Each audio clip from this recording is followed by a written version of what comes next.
Welcome back, friends. The needle is about to move as far as the global stock markets are concerned. We are about to enter into a correction, a solid correction in global stocks. Let me give you the reasons. There are manifold, but let me go over the more important ones quickly. Firstly, we have the Federal Reserve, which has continued its fight against inflation. Now it's raised interest rates by over 500 basis points. And there are questions. There is no certainty as to whether it will stop at this point of time. It reveals that it is data dependent.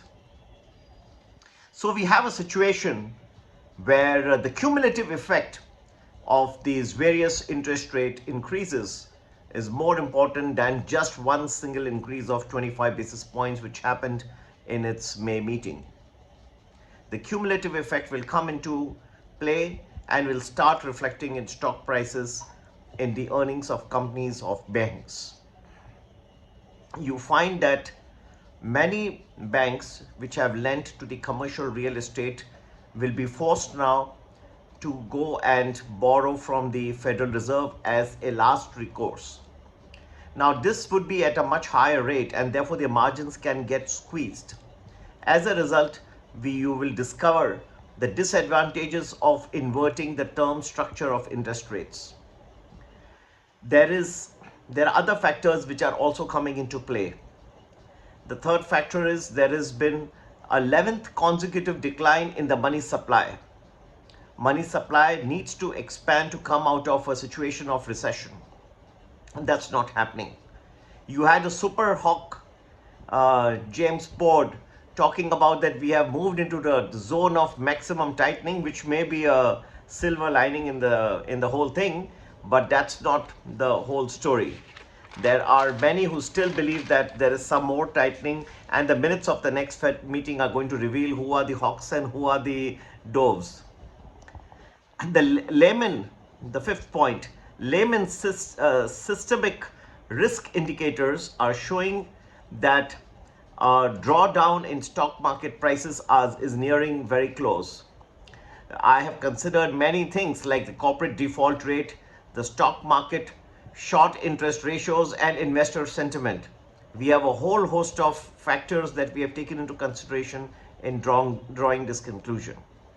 Investors, I think the very, very important point is that sixth point is that investors are ignoring the risk of rolling credit crisis after the failure of the Silicon Valley Bank and the Signature Bank, as well as the unexpected demise of the Swiss lender Credit Suisse, and focusing too much attention on new technologies like artificial intelligence. If you go back and realize, just before the Lehman crisis, also similar thing had happened. You had many focus going on to new technologies. There was an issue of pertaining to bear stearns. There was the bond market was reflecting trouble. However, the equity markets had then also chosen to ignore. And even today, you find a situation where the equity markets are trying to ignore the impact that all this bank failures can have on what's coming next. So I think we have a very difficult situation, and people are ignoring the possibilities that this bank crisis contagion can now spread into commercial real estate, and it is like cancer. It can spread into many other parts of the financial system. Friends, I'm not trying to be too pessimistic. I'm just trying to tell you what the realities are. And of course, do make your own decisions based on your own calculations. And that's something which is always very good to do. So even after the Federal Reserve, the Federal Deposit Insurance Corporation, FDIC stepped in to save both the uninsured and the insured depositors at SVB and Signature Bank. The US banks are sitting on hundreds of billions of dollars in unrealized losses. The mortgage-backed securities and the US treasuries that make up a majority of many banks' holdings has seen their value slightly substantially depreciated at this point of time. after a series of Federal Reserve interest rate hikes.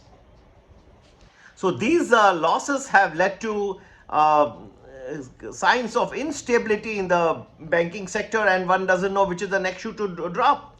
We already have had five regional banks get into trouble, and I believe that there is more shoes yet to drop, and I believe that the second half of May 2023 will contain more situations, and there will be more shoes, and this time it will be the bigger balance sheets that will get into trouble.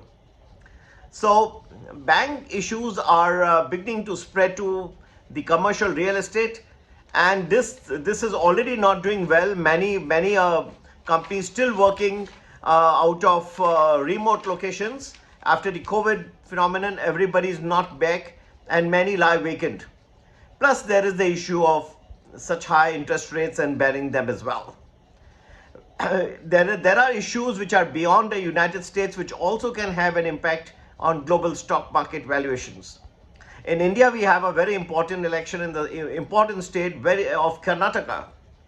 Karnataka is a state where you have a lot of software development of the world, back-end work of the world that takes place. Naturally, it makes sense to have a stable government in that region. Now, we may be having a situation where the results of the elections may not quite meet the expectations of analysts, of people on Dalal Street. If that happens, then that can come and spook the markets as well. So let's not ignore the fact that this is a potential danger that is lurking. What would have appeared to be a situation that is within the gamut of just the United States. Now, there are factors in an important country like India, and that's just located or localized in the state of Karnataka, whose election results can go and impact global stock market spreads. And yes, that people are talking about that the stock markets, particularly in the United States, being extremely robust on Friday.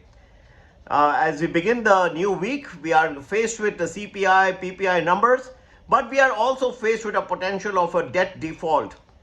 Janet Yellen talks that June 1 could be a potential deadline by which the United States may just spend all its earnings and may be forced to default if the quick action is not taken. Joe Biden has invited Kevin McCarthy and other senators to the White House to discuss the potential of trying to avoid a debt default. But I believe that things are not that simple, and any agreement, if any, can happen only at the 11th hour. So we face another situation where a debt default by an important country like the United States can impact the global economy. So there are a multitude of factors. Many of these are being ignored. People have been conveniently putting their money in many risks and many assets, and one of the prominent ones being precious metals like gold and silver.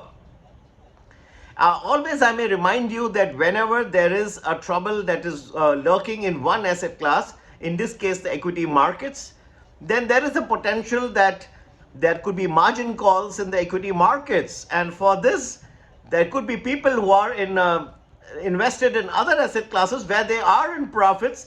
In this case, gold and silver could also be forced to sell in those markets to be able to meet the margin calls in the equity markets. So don't think that it will be a one-way ride to the moon as far as gold and silver is concerned. We have in India a very important situation where the railway stocks are going and shooting all the way. It's like 10 or 15% every day. But I again would come back and tell you the same thing, that all these stocks, the railway stocks which have been going on a very important mission of the Modi government to try and bring in the modernization in railways, is bent on, there are so many new trains which are being inaugurated every week in various parts of the country, and however, the stock valuations is a very different ball game. People who are sitting on huge profits on these shares like RVNL, and you have the Ircon International, and these various companies which are railway stocks, so as to call them, They could also face trouble if there is trouble lurking in the other parts of the stock market, and you may be seeing a sell-off coming over there. So there are various issues which are coming in different parts of the world, and they all come to we have the coronation of King Charles, but that's not also met very well by a substantial portion of the British population who are facing a cost of living crisis. I believe that there are a whole host of factors which are all going to come together. And people who remind me that on Friday the markets were shooting to the moon in the United States, I must remind them that a flame burns the brightest just before it is about to go out. Friends, I think we'll see a nasty second half of May, and prepare yourself for a good drawdown, a fall, a major correction in the global stock markets. Please do join our Premium or Premium Plus for the Indian markets and Prime or Prime Plus for the US markets to get more detailed analysis. Number to get in touch, 982-086-1044. Take care. Bye-bye.